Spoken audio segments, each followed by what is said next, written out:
नमस्कार, एबीपी गंगा आप देख रहे हैं। मैं आपके साथ सोनिका सिंह। वक्त हो गया उत्तराखंड प्राइम का। शुरुआत कर रहे हैं बड़ी खबर के साथ। आईएफएस अधिकारी विनोद सिंघल एक बार फिर से बने हैं पीसीसीएफ। उत्तराखंड प्रमुख वन संरक्षण का संभाला है चार्ज। सुप्रीम कोर्ट से विनोद सिंघल को बड़ी राहत मिली थी, तो एक बार फिर से विनोद सिंघल ने अपना प्रमुख वन संरक्षक का चार्ज संभाल लिया है। एक बार फिर से विनोद सिंघल पीसीसीएफ बना दिए गए हैं। सुप्रीम कोर्ट से विनोद सिंघल को बड़ी राहत मिलती हुई यहां पर नजर आई है। आईएफएस अधिकारी विनोद सिंघल फिर से पीसीसीएफ बन गए हैं। उत्तराखंड प्रमुख वन संरक्षक का उन्होंने चार्ज संभाल लिया है। सुप्रीम कोर्ट से विनोद सिंघल को यहां पर यह बड़ी राहत मिली थी, तो यहां पर यह बड़ी खबर सामने आई है। विनोद सिंघल एक बार फिर से पीसीसीएफ बन चुकी हैं। उत्तराखंड प्रमुख वन संरक्षक का उन्होंने चार्ज संभाल लिया है। सुप्रीम कोर्ट से दरअसल यहां पर ये बड़ी राहत दी गई थी, उसके बाद सरकार को भी आदेश दे दिया गया था उन्हें उनका चार्ज वापस सौंपने का। उसके बाद ये बड़ी खबर सामने आ रही है। आईएफएस अधिकारी विनोद सिंघल एक बार फिर से पीसीसीएफ बन गए हैं। और देहरादून से बड़ी खबर है। धामी कैबिनेट की बैठक में 21 प्रस्ताव हुए हैं पास। तिब्बत शरणार्थियों की कंपाउंडिंग की माफ। ऋषिकेश से नीलकंठ महादेव मंदिर तक रोपवे बनेगा। वहीं डीपीआर तैयार होगा। 2 साल में रोपवे यहां तैयार होगा। वित्त विभाग ने 4 लेखाकार के पद को यहां पर सृजित किया है। लोक सेवा आयोग में 30 पदों को संविदा के आधार पर नियुक्त किया गया है। सिरोली कला को नगर पंचायत बनाने का आदेश वापस हुआ। एज ऑफ डूइंग के तहत बैंक में स्टाम्प का काम होगा। अब लोन लेने के लिए स्टाम्प खरीदने की जरूरत नहीं होगी। तो वहीं शराब में वैट को 20 से 12% तक कर दिया गया है। तो यहाँ पर ये बड़ी खबर सामने आ रही है। तिब्बत शरणार्थियों की कंपाउंडिंग फी माफ कर दी गई है। धामी कैबिनेट में इस बैठक में 21 प्रस्ताव यहां पर पास हुए हैं। ये पूरे जो प्रस्ताव पास हुए हैं उनमें से ऋषिकेश से नीलकंठ महादेव मंदिर तक रोपवे बनेगा, ये भी प्रस्ताव रखा गया था। डीपीआर तैयार होगा। 2 साल में तैयार होगा रोपवे। वित्त विभाग ने 4 लेखाकार के पद सृजित किए हैं। कुल 21 मत आए, जिसमें सबसे पहला आवास विभाग का मत था। इसमें गरीब तिब्बत शरणार्थियों के लिए कुछ आवास बनाए गए थे, जिसमें सरकार ने ही मुफ्त भूमि उपलब्ध कराई थी और उन्होंने नक्शा पास कराने और कुछ कंपाउंडिंग वगैरह कराई थी, जिसमें करीब 65 लाख रुपए फ़ी तय हुई थी। और क्योंकि पहले ही ये सरकार ने गरीब लोगों के लिए आवास के लिए जो भूमि भी मुफ्त दी थी, तो कैबिनेट ने 65 लाख की फ़ीस को माफ़ किया। दूसरा मत था नीलकंठ महादेव में। आप जानते ही हैं कि वहाँ काफ़ी यात्री जाते हैं, श्रद्धालु जाते हैं और काफ़ी कठिन रास्ता है। उसमें रोपवे का प्रस्ताव काफ़ी देर से चल रहा था, अब वो काफ़ी परिपक्व हो गया है और इसको पीपीपी में बनाने डीपीआर तैयार हो गई है, उसको ग्रीन सिग्नल दे दिया है। अब उसकी बिड लग जाएगी और हमें आशा है कि 2 साल के अंदर ये रोपवे चालू हो जाएगा।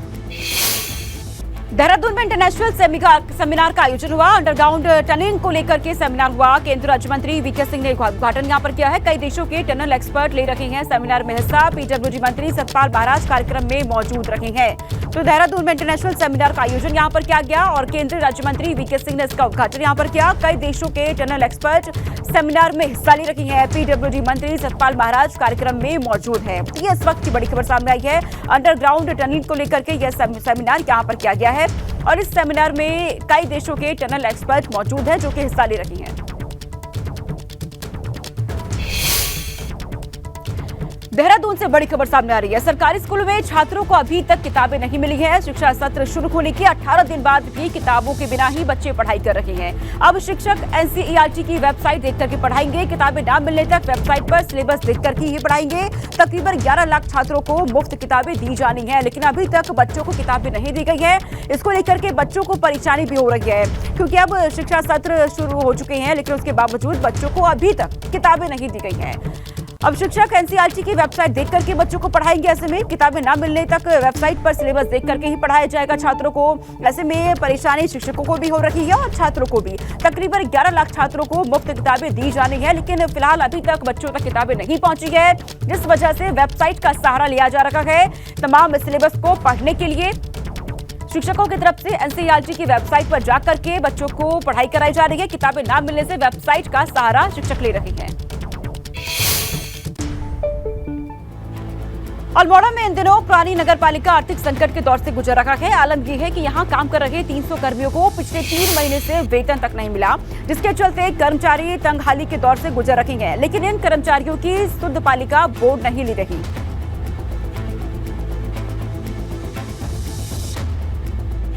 सफाई कर्मचारी और कार्यालय स्टाफ जिनको 3 माह से वेतन नहीं मिला है, माह फरवरी से वेतन के लाले पड़े हैं। वर्तमान में बच्चों की स्कूल फीस वगैरह एडमिशन होने हैं, कुछ बच्चों के एडमिशन भी नहीं हुए हैं, फीस भी नहीं जमा हो पाई है। हम लगातार बोर्ड को लिख रहे हैं, माननीय अध्यक्ष जी को, अधिशासी अधिकारी महोदय को, और यहाँ तक कि समस्त बोर्ड के सभासदों को मेरे द्वारा लिखा गया था कि आप हमसे बैठक करें, हमारी समस्या का समाधान करें। और अब बड़ी खबर सामने आ रही, रुड़की से अवैध प्लॉटिंग सहित 3 निर्माण सील कर दिए गए। हरिद्वार विकास प्राधिकरण ने ये बड़ी कार्रवाई यहाँ पर की है। बिना नक्शा पास के बिना यहाँ पर निर्माण हो रहा था।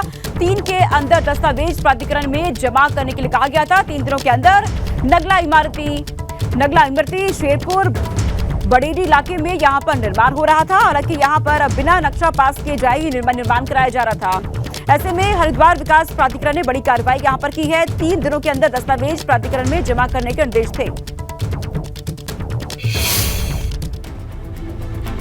पौड़ी के चौबटाखाल तहसील के केसरपुर के पास जंगलों में लगी आग ने ग्रामीणों में दहशत फैला दी है, क्योंकि ये आग पर उनके बस्ती तक पहुंच गई है। बस्ती में मौजूद गौशाला के पास जब लोगों ने देखा कि आग तेजी से फैल रही है, तो पुलिस और दमकल विभाग की इसको सूचना दी गई, जिसके बाद करीब 1.5 घंटे की कड़ी मशक्कत के बाद आग पर काबू पाया गया।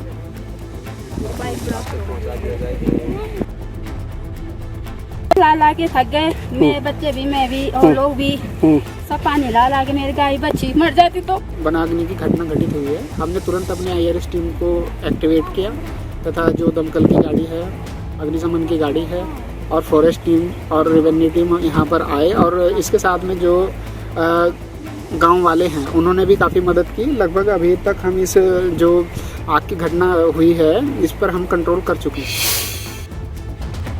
यमुनोत्री धाम आने वाले श्रद्धालुओं को इस बार रामदाना लड्डू का प्रसाद मिलेगा।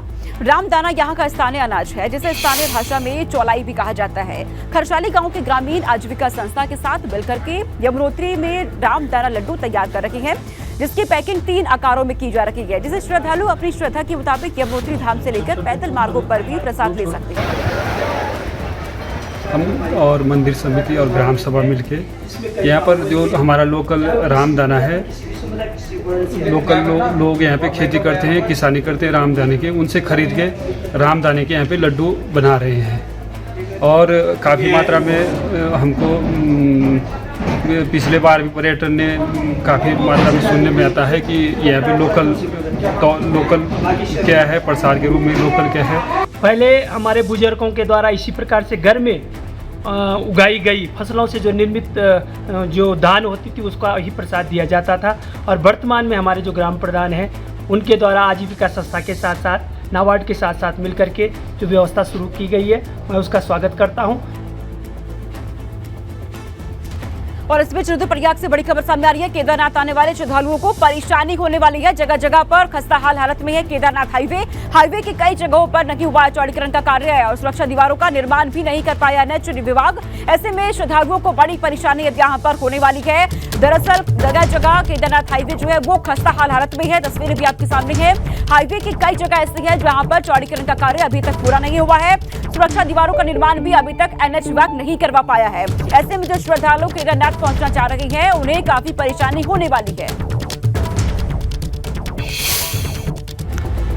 25 अप्रैल से केदारनाथ धाम की यात्रा शुरू होने जा रही है, जिसे लेकर तीर्थयात्रियों में उत्साह है। देश के कोने कोने से तीर्थयात्रियों ने केदारनाथ धाम की यात्रा के लिए पंजीकरण करवाया है। मगर इस समय ग्राउंड जीरो पर क्या है तैयारी, इस पर आपको दिखाते हैं ABP गंगा संवाददाता रोहित डिबरी की रिपोर्ट।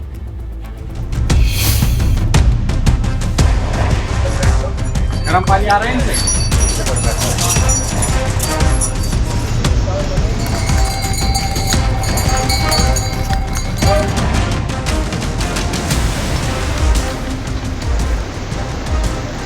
केदारनाथ धाम की यात्रा की तैयारियां जोर शोर से चल रही हैं।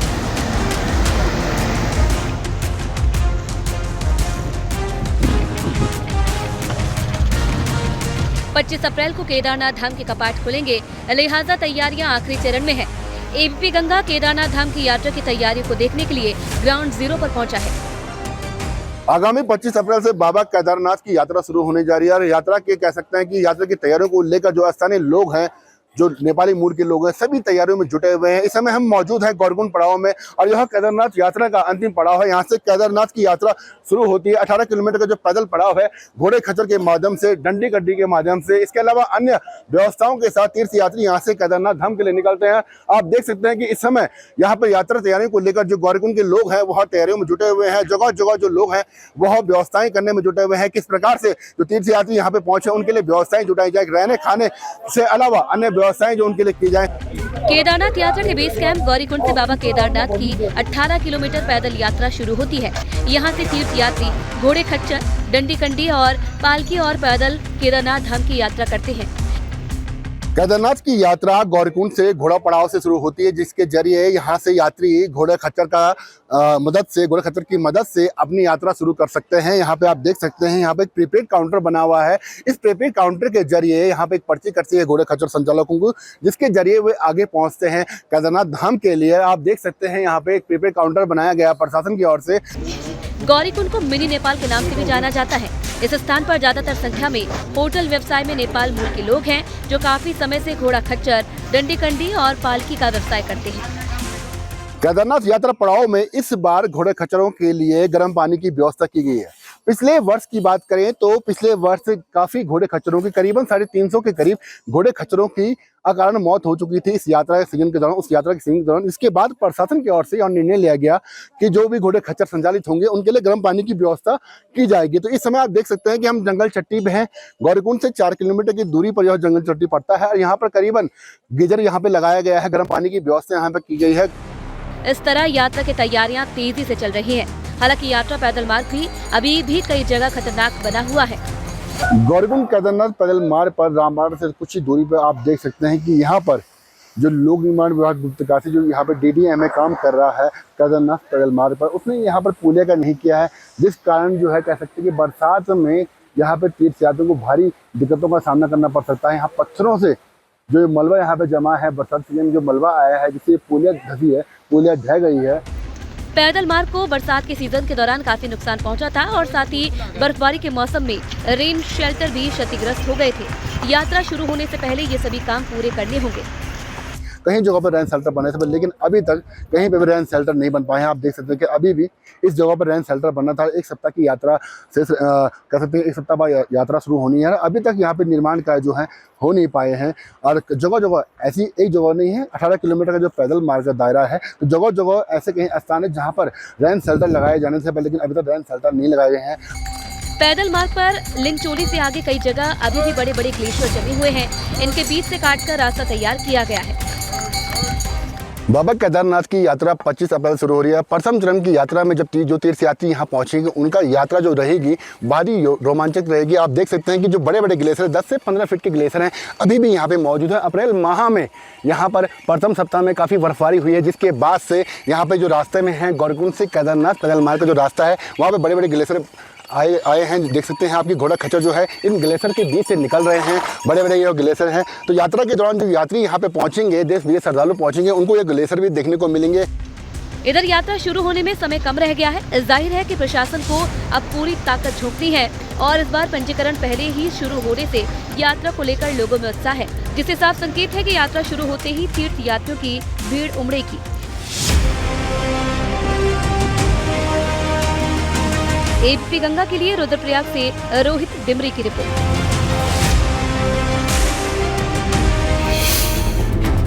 केदारनाथ धाम की यात्रा शुरू होने में अब ज्यादा दिन का समय नहीं बचा है, लेकिन यात्रा की तैयारियां अभी भी अधूरी नजर आ रही है। एबीपी गंगा ग्राउंड जीरो पर पहुंचा तो तमाम काम अधूरे नजर आए।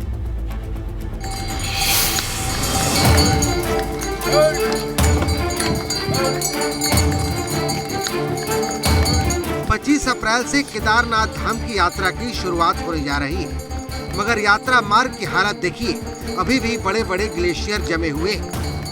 भले ही अभी यहाँ पे बारिश नहीं हो रही, बर्फबारी नहीं हो रही है, पर लेकिन शाम के समय मौसम खराब रहता है, जिस कारण जो बर्फबारी है वो बढ़ जाती है। पर फिलहाल हम कह सकते हैं कि इस बार जो यात्रा रहेगी बड़ी रोमांचित रहेगी, जो कि यात्रियों को जो है ग्लेशियर से गुजर के होकर निकलना पड़ेगा। इसके लिए उनको सावधानी भी बरतनी पड़ेगी, क्योंकि ग्लेशियर में कभी कभी ऐसा समय भी आ जाता है कि समय ग्लेशियर टूट कर नीचे आ जाते हैं, जिस कारण उन्हें दिक्कतें हो सकती हैं। तो ऐसे में तीर्थयात्रियों को यात्रा तो रोमांचित रहेगी, लेकिन उनको सावधानी से भी यात्रा करनी होगी। पैदल यात्रा मार्ग पर अभी तक स्वास्थ्य सुविधाएं भी अधूरी हैं। पैदल मार्ग पर कई जगह हेल्थ कैंप लगते हैं, मगर उसकी भी अधूरी तैयारियां हैं। केदारनाथ यात्रा पड़ाव पे स्वास्थ्य विभाग की ओर से जगह जगह चिकित्सा इकाई केंद्र खोले गए हैं, जिससे तीर्थयात्री अगर रास्ते में उनकी कोई तबीयत खराब होती है तो उनका इलाज बेहतर इलाज हो सके। इस समय हम भीमबली पड़ाव में हैं। आप देख सकते हैं यहाँ पे राजकीय चिकित्सा इकाई भीमबली, यह भी केदारनाथ पैदल मार्ग का एक पड़ाव है भीमबली, और काफ़ी फेमस भी है, चूँकि यहाँ पे ना आपदा बार बार जो भूस्खलन है वो होता रहता है। अभी यहाँ पर फिलहाल कोई भी चिकित्सक नहीं पहुँचा है, चूँकि स्वास्थ्य विभाग का कहना है कि 21-22 जब डोली चलेगी ओंकारेश्वर मंदिर शीतकालीन गद्दी स्थल से, तो उसके बाद से ही यहाँ पे जो टीम है, यहाँ पे एक चिकित्सक, फार्मासिस्ट और एक अन्य स्टाफ की यहाँ पे तैनाती की जाएगी, जो यात्री हैं उनकी जो देखभाल कर सकें। एबीपी गंगा ने केदारनाथ धाम पहुंचकर रियलिटी चेक किया। केदारनाथ में अभी तक ज्यादातर तैयारियां अधूरी नजर आ रही हैं। यात्रियों के ठहरने, खाने पीने और स्वास्थ्य से जुड़ी तैयारियां अभी तक अधूरी हैं। केदारनाथ की यात्रा को शुरू होने में महज 1 सप्ताह का समय रह गया है, लेकिन धाम में अभी भी अव्यवस्थाएं फैली हुई हैं। यहाँ पर अभी भी स्वास्थ्य की टीम नहीं पहुंची है, जबकि पेयजल की समुचित व्यवस्था नहीं की गई है। इसके अलावा अन्य जो व्यवस्थाएं चारधाम यात्रा के दौरान देखी जाती हैं, वह भी नहीं की गई है। केदारनाथ धाम में बद्री केदार मंदिर समिति भी तैयारियों में जुटी है। मंदिर समिति की ओर से केदारनाथ मंदिर की साफ सफाई का काम किया जा रहा है। इसको लेकर मंदिर समिति भी तैयारियों में जुट गई है। आप मेरे ठीक पीछे देख सकते हैं कि बाबा केदारनाथ का धाम है, 11वां ज्योतिर्लिंग है। अभी यहाँ पर बाबा केदार की साफ सफाई चल रही है, मंदिर की साफ सफाई यहाँ पर चल रही है। मंदिर से पुराने फूलों को उतार कर उनकी जगह ताजा फूल लगाए जाएंगे। मंदिर समिति भी अपनी यात्राओं, अपने कार्यों पे जुट चुकी है। जैसे कि आप देख सकते हैं, हमारे पीछे पूर्व गेट की रेलिंग फिक्सिंग हो रहा है, मंदिर की साफ सफाई होनी है और विद्युत आपूर्ति होनी है मंदिर में।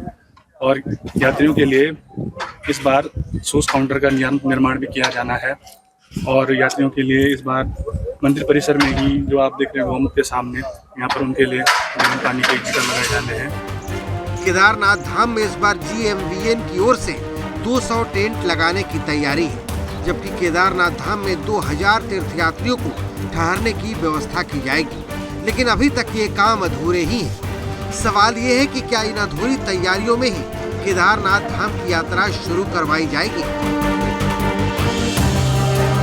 एबीपी गंगा के लिए केदारनाथ धाम से रोहित डिमरी की रिपोर्ट।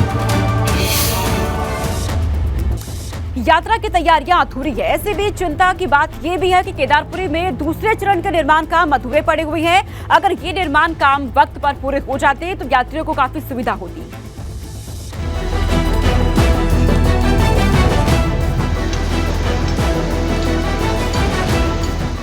2013 की आपदा के बाद अब तक केदारपुरी को संवारने का काम जारी है। केदारपुरी में दूसरे चरण के पुनर्निर्माण का काम शुरू हो चुका है, जिसमें कई जरूरी काम किए जा रहे हैं। जहां एक और बाबा केदारनाथ की यात्रा तैयारियां जोरों पर हैं, वहीं पुनर्निर्माण का कार्य भी जोरों पर चल रहा है।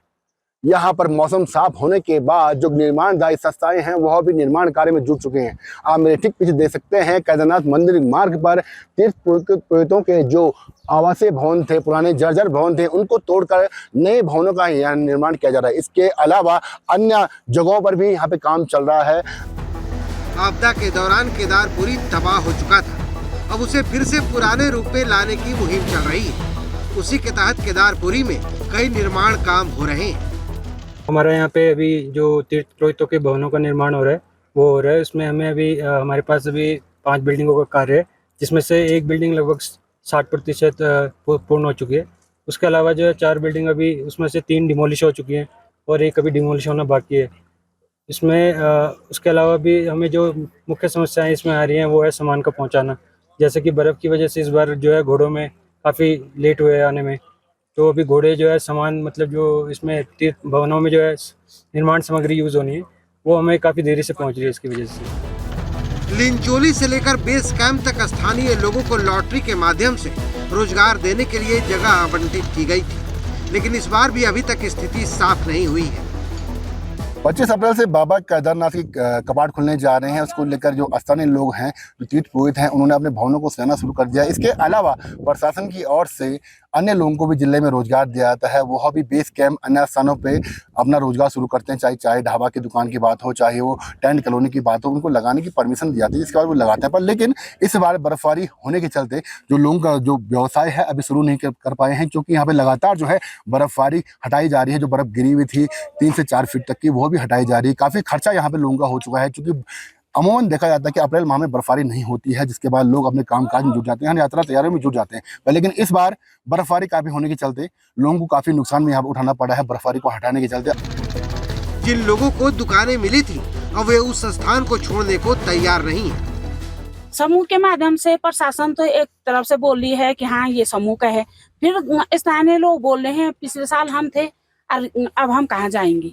हमारा यह कहना है कि हम समूह के माध्यम से यहाँ पे आ रखे हैं और हम 2-4 टेंट लगाएंगे, हम भी अपना रोजगार करेंगे यहाँ पे शुरू, और जगह का हम बनाएंगे। लोग बोले हैं हम पिछले साल हम थे। जगह मिली नहीं आपको अब तक? जगह तो प्रशासन ने बोला है यहाँ पे करो, फिर लड़ाई कर रहे हैं हमारे साथ। अभी तो परेशानियां तो बहुत हैं, क्योंकि बर्फ बहुत ज्यादा गिर रखी है और हम लोगों ने तो यहाँ पे खुद ही लेबर लगा रखी है कि जो 10,000 12,000 में लेबर लोग तैयार हो रहे हैं और बर्फ को हटा रहे हैं। ग्राउंड जीरो पर आकर पता चलता है कि अधिकारियों के दावे सिर्फ हवाई हैं। अफसरों के बयान और ग्राउंड जीरो की हकीकत बिल्कुल अलग है। ऐसे में सवाल ये है कि इन हालात में केदारपुरी को फिर से पुराने रंग में लौटाने का सपना कैसे पूरा होगा। एबीपी गंगा के लिए केदारनाथ धाम से रोहित तिवारी की रिपोर्ट।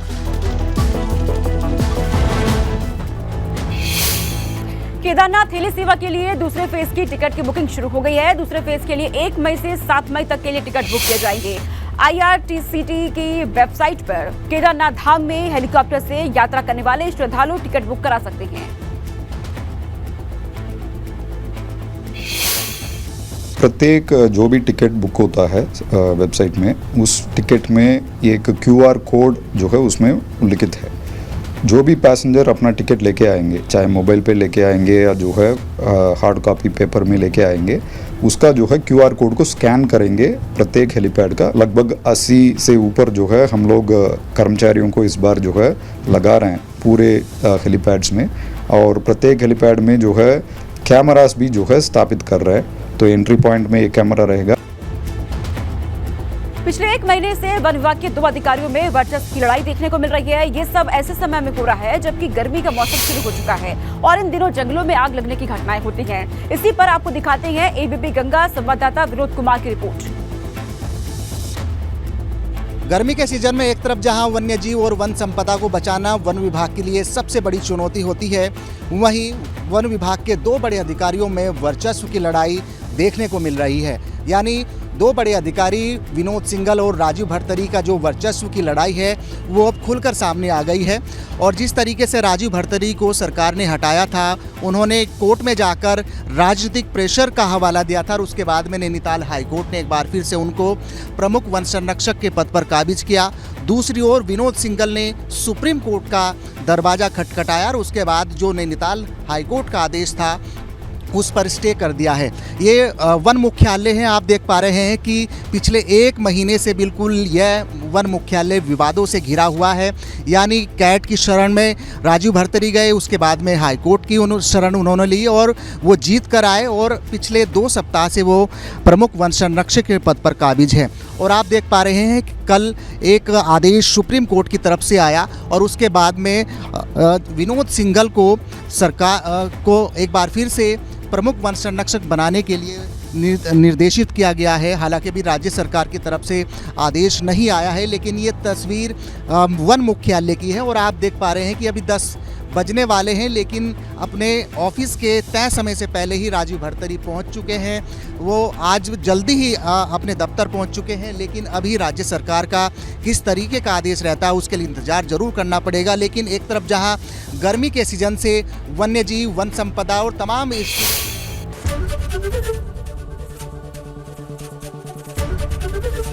एबीपी गंगा, खबर आपकी, जुबान आपकी।